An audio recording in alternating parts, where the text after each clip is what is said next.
Kayo po ba mga bossing ko ay isa sa mga lagi na lamang namumblema tungkol sa usapin ng pera? Ako po ay may tuturo sa inyo po mga bossing. Basta, kapag ginawa nyo po ito, kayo po ay naniniwala na kayo po ay magkakaroon ng maraming pera.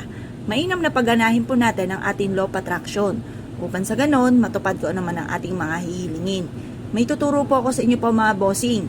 Kailangan po mga bossing ko, humarap kayo sa may silangan ng 6:30 or kaya po ay alas 7. Matatapos ang paggawa natin ng mga pampaswerte hanggang alas 8 lamang po ng umaga.